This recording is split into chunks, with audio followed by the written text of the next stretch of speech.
Hi అండి. పాపని స్కూల్కి పంపించాక పొద్దున్నే బాల్కనీలోకి వచ్చాను మంచి వ్యూ కోసము. మాకు పార్క్ ఉంది కదా, సో మా బాల్కనీలోంచి పార్క్ కనబడుతుందని అలా జనాలను అందరినీ చూస్తుంటే నా కళ్ళల్లో పడక పడక చింతాకు పడింది. ఇంకేముంది, దానికి ఇగురులు వచ్చాయి. సో చింత చిగురు కనబడితే దాన్ని తెంపి పప్పు చేసుకోకుండా ఉంటామా? సో ఎలాగైనా ఈరోజు సాయంత్రమో రేపో ఎలాగైనా దాన్ని వెళ్ళి కోసుకోవాలని నేనైతే ఫిక్స్ అయిపోయా మైండ్లో. సో దాంతో ఏం చేస్తాను చూపిస్తా.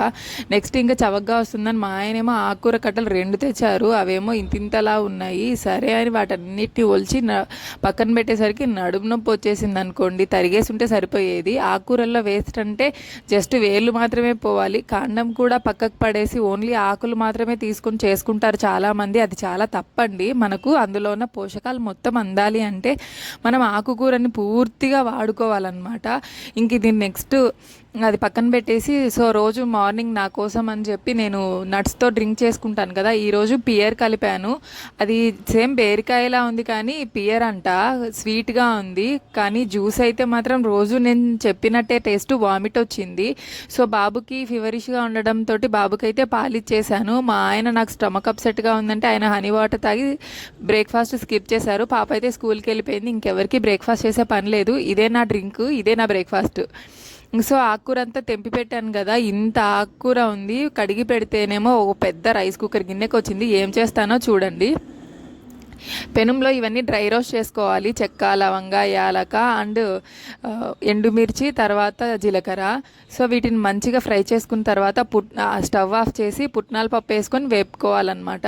సో నేను పల్లీలు ఆల్రెడీ వేపి పక్కన పెట్టుకున్నాను కాబట్టి ఆ వేపిన పల్లీలను ఇందులో కలిపేశాను. సో ఇవన్నీ మొత్తం మంచిగా చల్లారిన తర్వాత మనం మిక్సీ పట్టేసుకోవాలి. మిక్సీ పట్టుకున్నాక సో పెనంలో మనం కొంచెం ఆయిల్ వేసుకొని, ఆవాలు వేసుకొని, ఉద్దిపప్పు, శనగపప్పు, కరివేపాకు, వెల్లుల్లి, తర్వాత తరిగి పెట్టుకున్న ఆనియన్ వేసి బాగా మగ్గించుకోవాలి. ఇవి బాగా మగ్గేలోపు మనం ఒక పెద్ద ఊపిరి పీల్చుకోవాలన్నమాట. అమ్మయ్య ఈరోజు కూర అయితే అయిపోతుంది, నేను ఈ పని చేసేస్తున్నా అని. సో అవి మగ్గిన తర్వాత ఉప్పు, కారం, పసుపు, ధనియాల పొడి వేసుకొని, టమోటాలు వేసుకొని అవి మగ్గాక ఆకుకూర వేసుకొని మెల్లిమెల్లిగా కలుపుకుంటూ ఉండాలి. సో మధ్యలో మూత పెట్టేసి దాని తర్వాత మూత తీసి కలుపుకుంటూ చూసుకోవాలన్నమాట. సో ఫైనల్గా ఇదంతా మెత్తబడింది, ఉడికింది అనుకున్నాక మనం పౌడర్ చేసి పెట్టుకున్న పౌడర్ని అందులో కలిపేయాలి. కారం కొద్దిగా తక్కువైందని నేను కలిపాను. చూసారా, అంత పెద్ద రైస్ కుక్కర్ గిన్నెకున్నది కొంచెం గిన్నెకు వచ్చేసింది అనమాట. సో నెక్స్ట్ మేమైతే చెప్పాను కదా చింతాకు కోసుకోవడానికి వెళ్తానని చెప్పి. సో ఈవినింగ్ వర్షం పడే టైం అని పిల్లల్ని రెడీ చేశాను. మా పెంగ్విన్ గడు చూసారు ఎలా ఉంది. Hello penguin, hello. మా వాడు పార్క్ చూస్తే ఉంటాడా ఆ స్లైడ్ జారాలని. అరే అరే అరే మనం తీసుకోబ్బా. చింతాకు చూసానని చెప్పాను కదా, సో చింతాకు కోసుకుందామని అయితే పోతానాము. పార్క్లో వాళ్ళు ఏమన్నా అంటారేమో తెలియదు, మరి దొరికితే తీసుకొచ్చుకోవడమే. చలో చూద్దాం. రీల్స్ చేద్దామని పాపని వీడియో తీయమని కుప్పిగంతులు వేసా. దాని తర్వాత అర్థమైంది మనకు ఆ రీల్స్ సెట్ అవ్వవు, మనం అసలు రీల్స్ చేయడానికే పనికిరామని చెప్పి ఇంకొద్దులెమ్మ చాలు వేసిన వేషాలు. సో మొత్తానికి ఫైనల్గా మనం చింత చెట్టు దగ్గరికి వచ్చాం కదా, చింతాకు కోసుకొని వెళ్దాం బుద్ధిగా అని చెప్పాను తనకి. మొత్తానికి అయితే అంత చింత చిగురు వచ్చింది.